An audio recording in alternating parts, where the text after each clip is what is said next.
news tonight. State government warns saboteur of economic installations in any part of the state. State House of Assembly passes State 2025 Appropriation Bill. Federal government says annual loss to nation's gross domestic product from malaria exceeds $1.1 billion.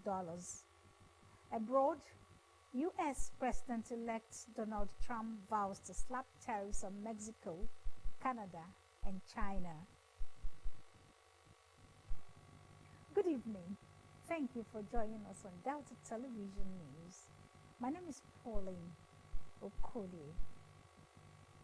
Following Saturday's vandalism of the NNPCL Chevron DB Abete Flow Station in Warri North local government area, the state government has warned against sabotage of economic installations in any part of the state. In a statement signed by the Secretary to the state government, Dr. Kingsley Emu, the state government described the vandalism as greatly damaging and barbaric. The statement said government at all levels, in collaboration with security agencies and NNPC, engaged Pipelines Private Security Guard Tanchita Security Services Limited to fish out the perpetrators and bring them to book.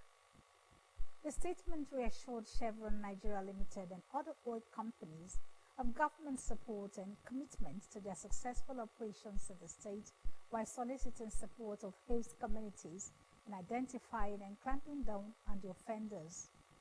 He added that government would not hesitate to deal decisively with criminal-minded individuals or groups who were out to sabotage government's resolve to sustain the current tempo of oil exploration in the state. The State 2025 Appropriation Bill has been passed by the State House of Assembly. This followed the submission of the report of the House Committee on Finance and Appropriation. The House also letters from Governor Sheriff Uborewori for screening and confirmation of nominees into government boards and commissions. Favor Okafo reports. Submitting his report, the Chairman House Committee on Finance and Appropriation, Honorable Marilyn Okowa-Daramola, said after a careful scrutiny of the bill by the Appropriation Committee with inputs from various House committees, it came out with some amendments. Honorable Okowa-Daramola said the initial budget side, which stood at 936.1 billion, now stands at 972.2 billion naira. She said the recurring expenditure would now be 348,767,758,635 naira, as against its initial amount of 348,717,758,635 naira, which is 0.014% over the proposed recurrent expenditure. The capital expenditure now is 630,461,060,084 naira, as against the initial 587.4 billion, which is 7.34% over the proposed capital expenditure. Mr. Speaker, dear colleagues, after a critical examination of all the recommendations received from subcommittee, the Finance and Appropriations Committee recommend as follows. 1.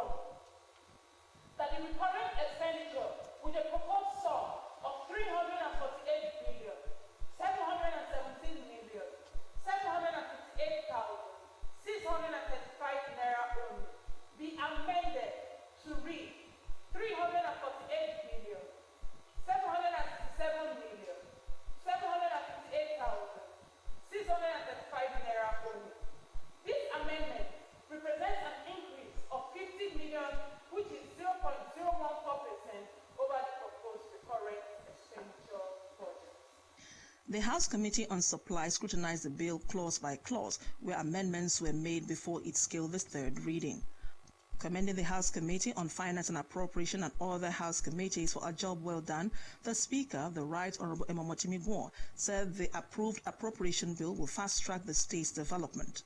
Citing the immense developmental strides that could be gained in 2025, the Chairman House Committee on Finance and Appropriation and member representing Eka Northeast, Honorable Marilyn Okowa-Daramola, said knowing the strategic importance of critical infrastructure in stimulating economic growth, attracting private investments, and boosting trade and commerce, the present administration prioritized the construction, rehabilitation, and maintenance of road infrastructures across the state. Amendment was mostly seen in the economic sector, where you have Ministry of both rural roads and urban roads. So we've also had an increase in these areas to cater for more roads. And you know the importance of road infrastructure.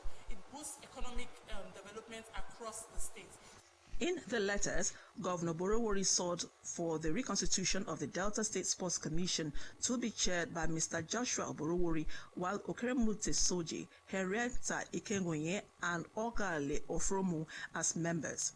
For the board of the Delta State Traffic Management Authority, Chief Peter Idion will serve as chairman, Okemute Benjamin, Director General, while Ogagogene Otikpo, George Okafor, and Charles George will be members. Governor Borowori also sought approval for the reconstitution of the Public Procurement Commission, where David Ihodo, a retired Assistant Inspector General of Police, will be chairman, Edwin Baraka, Director General, Venture Daniels, and Free Country Goodluck Tamirebi are members. Chief Joe Aronsi was nominated to chair the State Urban Water Board, while Sunday Ibireri and Chief Moses Onwo, chairman and member of the Delta State House of Assembly Service Commission. Dr. Ebenezer Okorodudu, who until the nomination was chairman of the Delta Printing and Publishing Company, owners of the Pointers newspaper, as executive director, Delta State Oil Producing Areas Development Commission, the SOPADEC. Mofe Edema and Juliet Ete as chairman and member of State Waste Management Board. Governor Borowori also sought a bill for a law to provide for the establishment, structure, composition, finance, and functions of local government in the state. The Speaker, Right Honorable Guo, also acknowledged receipt of letter for nomination of Mr. Christopher Tongwe as Secretary for Warri Southwest Local Government. The Speaker then charged the nominees to submit 35 copies of their curriculum vitae to the office of the clerk on or before Monday and appear for screening on Tuesday. The Speaker later played host to the Delta State Local Government Legislative Leaders Forum, who visited him in his office. Favor Okafor reporting.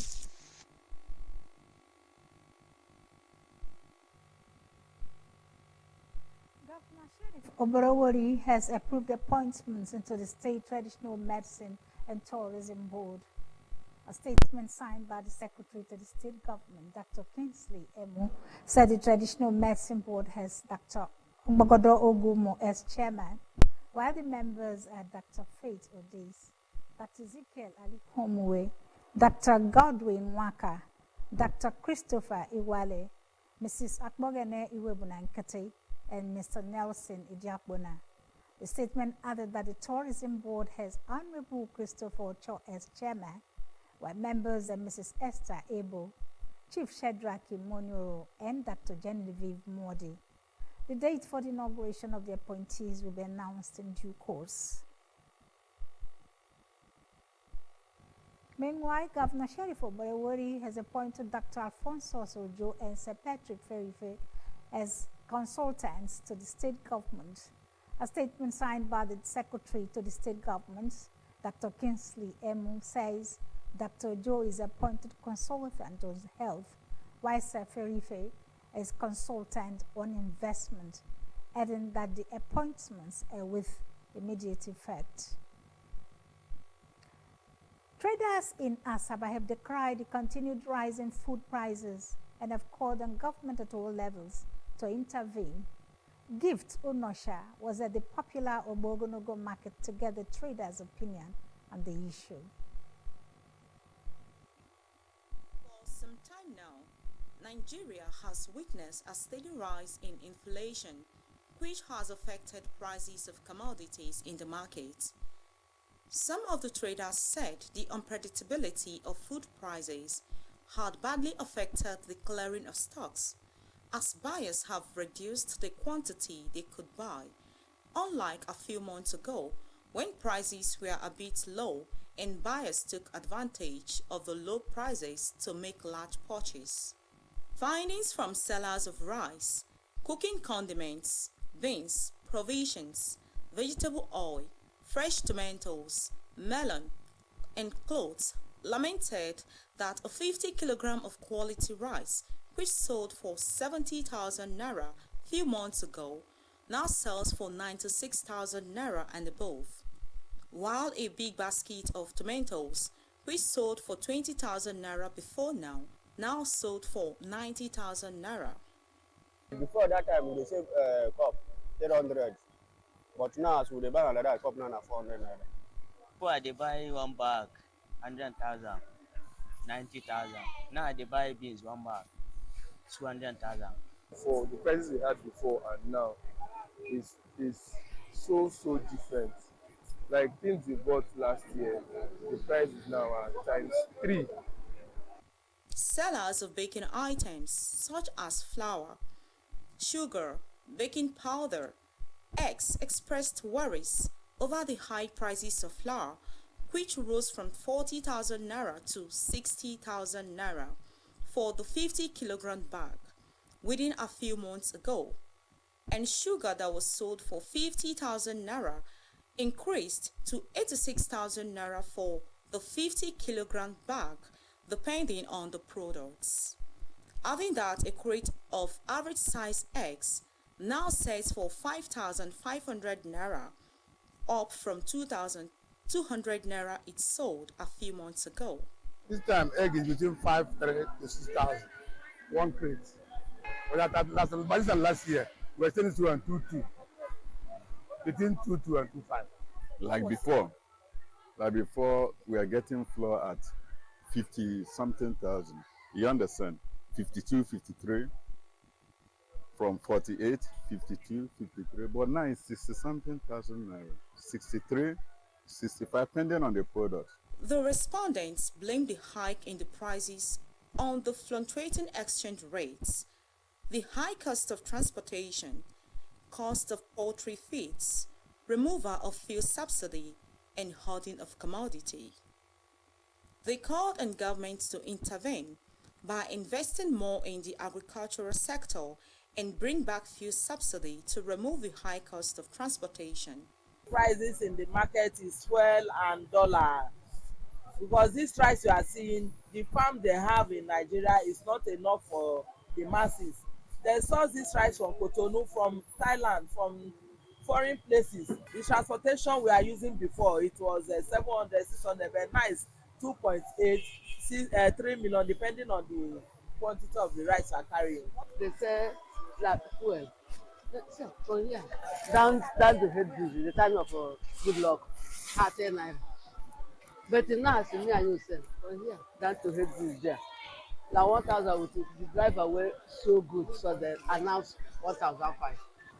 We dey pray, we dey tell them, make them bring the things down.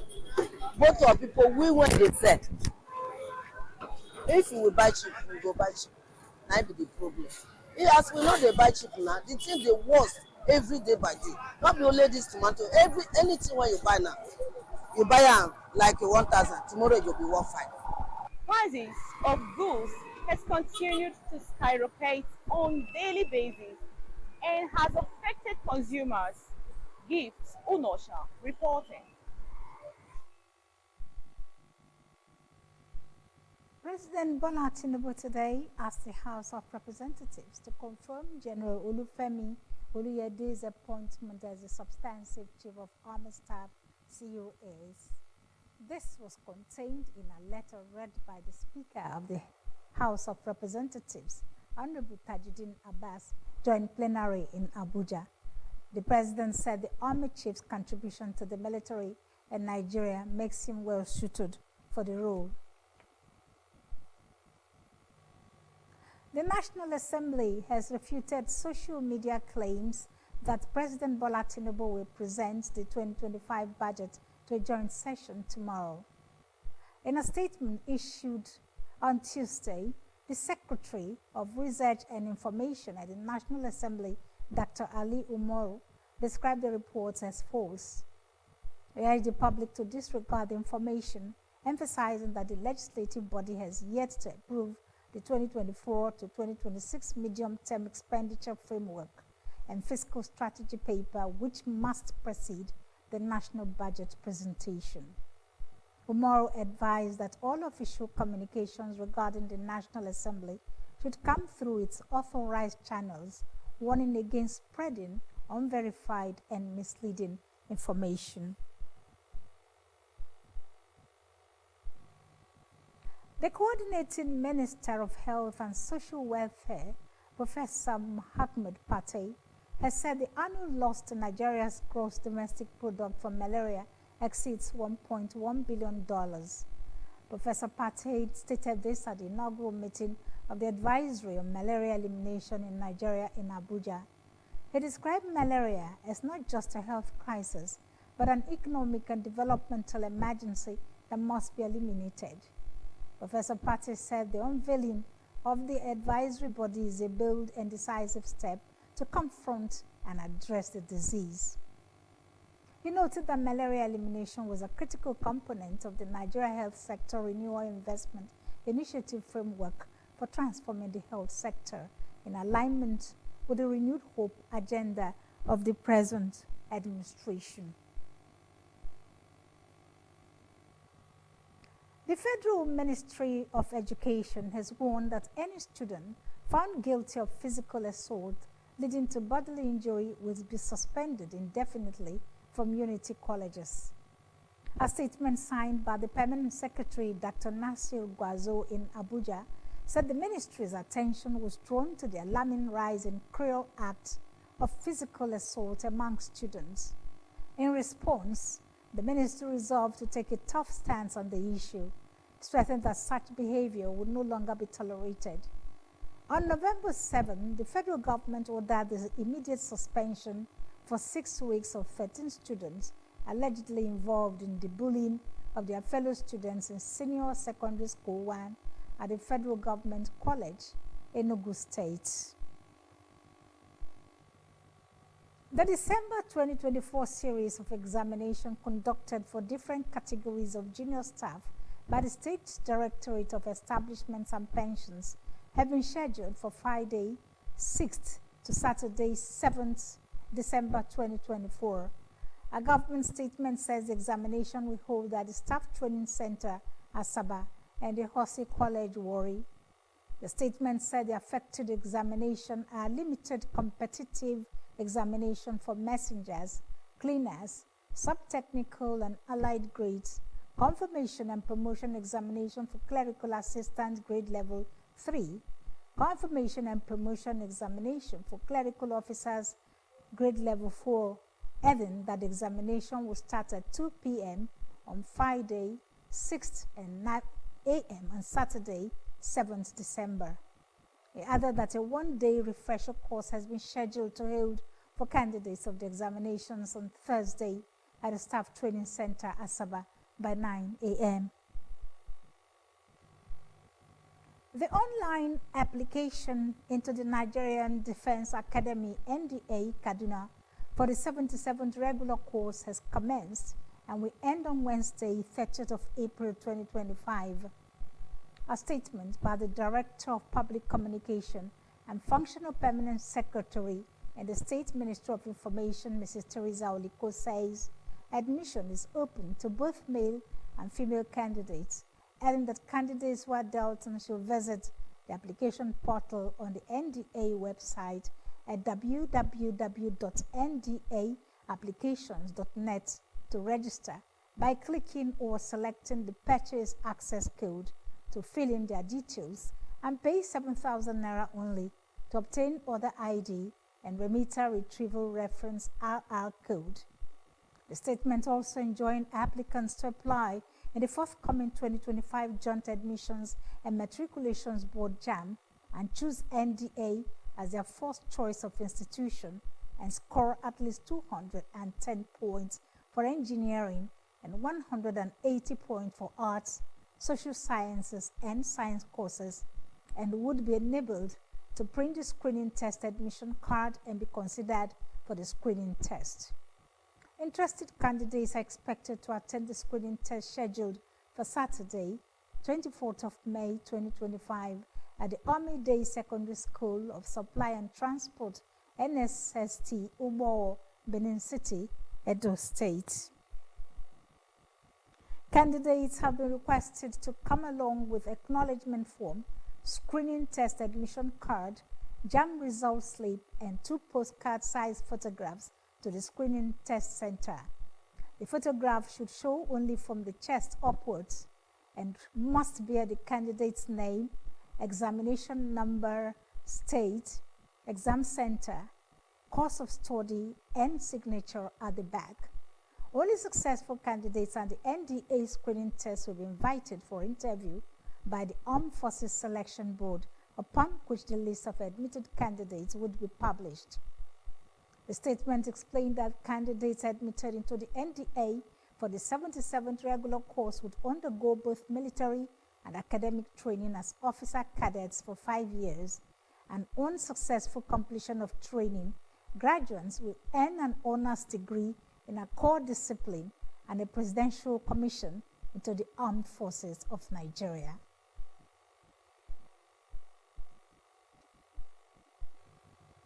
Governor Francis Mwifuru of Ebonyi State has suspended the State Commissioner for Health, Dr. Moses Ekuma, and his Housing and Urban Development counterpart, Mr. Francis Ori. They were suspended yesterday during the State Executive Council meeting in Abakaliki, the state capital. A statement issued by the Commissioner for Information and State Orientation, Mr. Jude Okbo, said the commissioners were suspended following alleged cases of gross misconduct and dereliction of duties recorded against them. The statement said the Commissioner for Housing and Urban Development, Mr. Ori, had been slammed with indefinite suspension, while Commissioner for Health, Dr. Ekumu, was asked to stay away from his duties for 3 months. The Nigeria Labour Congress has described the drop in Nigeria's unemployment rate released in a report by the National Bureau of Statistics on Monday as fiction, stressing that it contradicts reality. The NLC's position was corroborated by the organized private sector, with the OPS stating that the report was not reflective of economic realities. The NBS, in its latest report, stated that Nigeria's unemployment rate declined to 4.3% in the second quarter of 2024, signaling improved labor market conditions. According to the report, this marks a decrease from the 5.3% recorded in the first quarter of 2024 and reflects a gradual recovery from the 5.0% in the third quarter of 2023. The labor force participation rate rose to 79.5%, up from 77.3% in the previous quarter, highlighting increased workforce engagement. The NLC questioned the methodology behind the NBS report, describing it as a figment of imagination concocted by people who want to manipulate figures.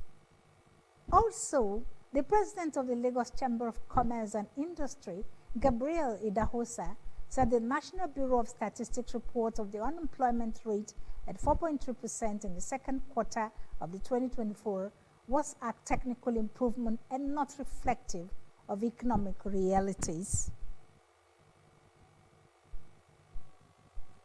The Nigerian National Petroleum Company Limited and the Nigerian Upstream Petroleum Regulatory Authority have said the country's crude oil production has risen beyond the 1.5 million barrels per day quota allocated to it by the Organization of the Petroleum Exporting Countries.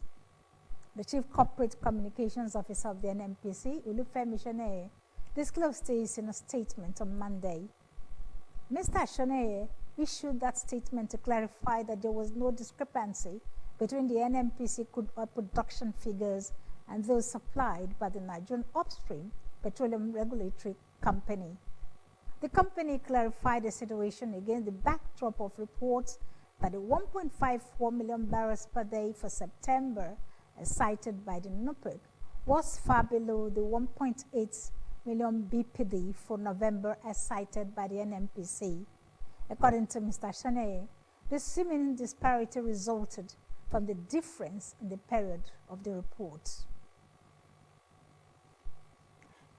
You're watching Delta Television News, and still to come, U.S. President-elect Donald Trump vows to slap tariffs on Mexico, Canada, and China.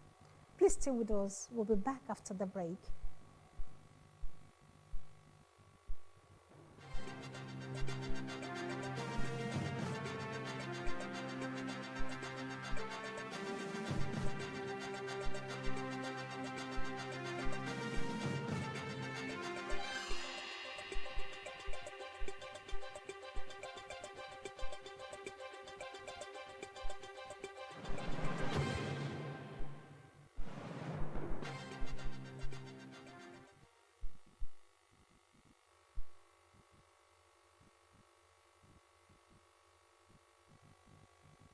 Thank you very much for being there.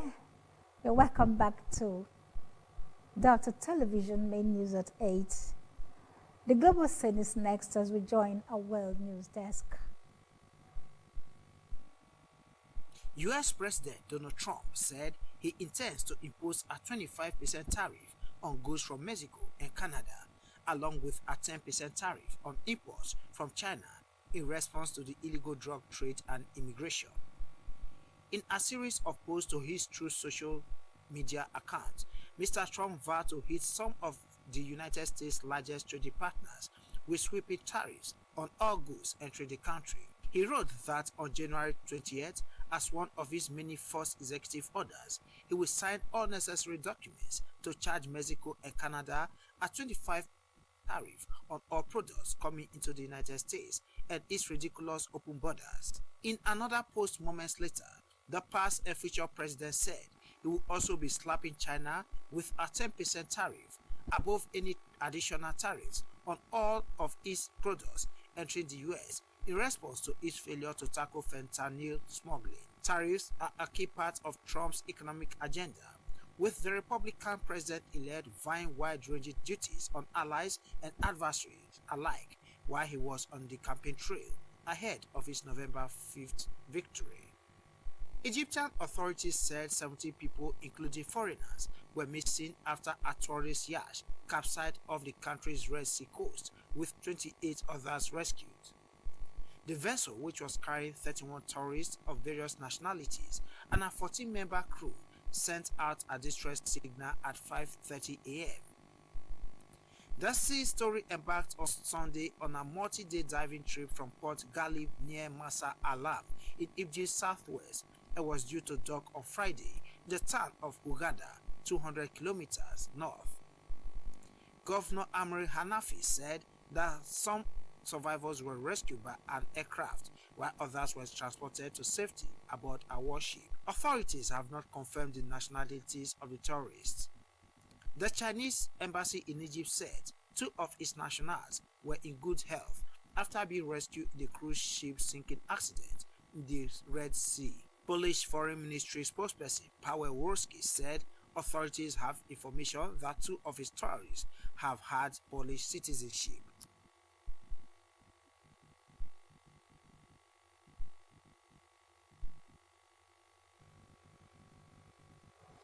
Welcome back home. Let's join our business news desk for happenings in the business sector. The Nigeria National Petroleum Company Limited, NLPCL, has confirmed that the Port Harcourt refinery in Rivers State has commenced crude oil processing. The Chief Corporate Communications Officer of the company, Mr. Femi Sone, broke the news today.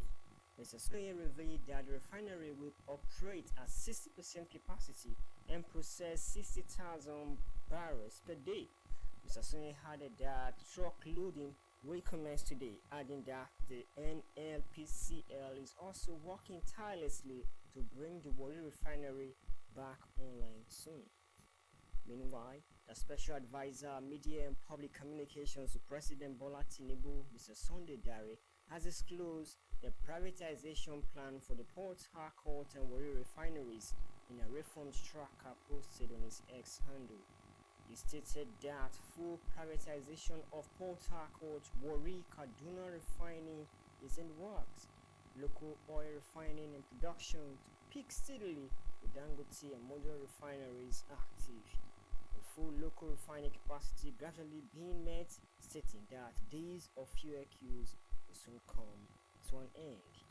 In another development, the Central Bank of Nigeria's Monetary Policy Committee MPC has raised the country's interest rate by 25 basis points to 27.50% in November from 27.25% in September 2024. The governor of the CBN, Mr. Olayemi Cardoso, disclosed this today during a press conference after the 298th MPC meeting in Abuja.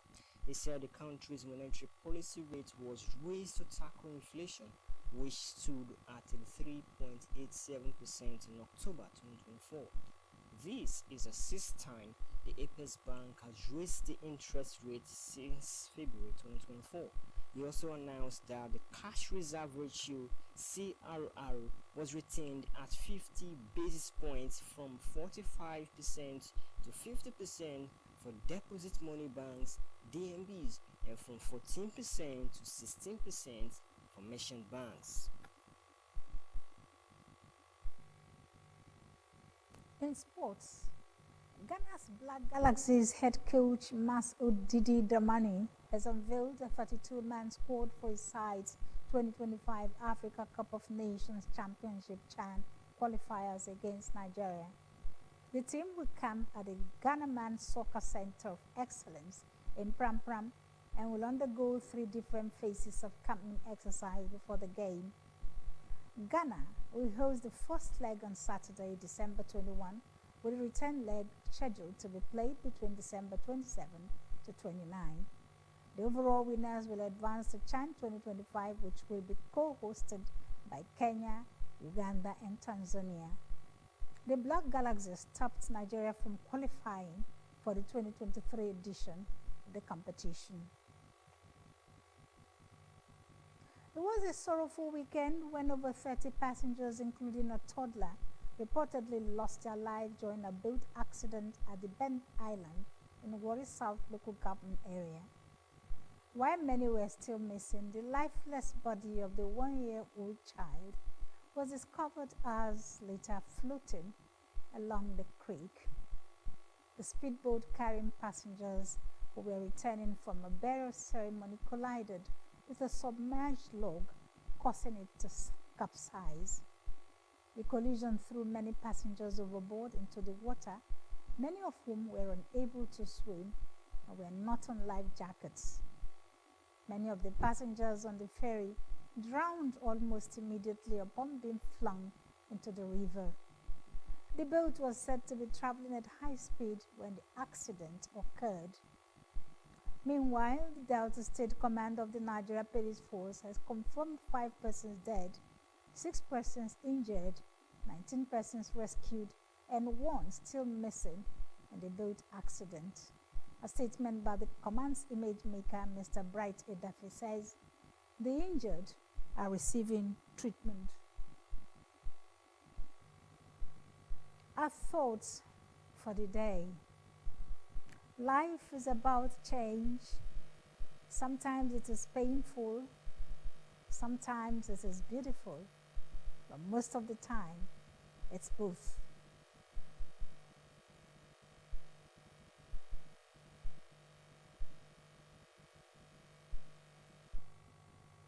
Our highlights before we go. Following Saturday's vandalism of the NNPCL Chevron DBI Bitere Flow Station in Warri North local government area, the state government has warned against sabotage of economic installations in any part of the state. In a statement signed by the Secretary to the state government, Dr. Kingsley Emu, the state government described the vandalism as greatly damaging and barbaric. The 2025 Appropriation Bill has been passed by the State House of Assembly. This followed the submission of the report of the House Committee on Finance and Appropriation. The Coordinating Minister of Health and Social Welfare, Professor Mohammed Pate, has said the annual loss to Nigeria's gross domestic product from malaria exceeds $1.1 billion. Professor Pate stated this at the inaugural meeting of the Advisory on Malaria Elimination in Nigeria in Abuja. And abroad, U.S. President-elect Donald Trump said he intends to impose a 25% tariff on goods from Mexico and Canada, along with a 10% tariff on imports from China in response to the illegal drug trade and immigration. In a series of posts to his Truth social media accounts, Mr. Trump vowed to hit some of the United States' largest trading partners with sweeping tariffs on all goods entering the country. And that's our news on Delta Television tonight. Thank you very much for watching. My name is Pauline Okoli. Good night.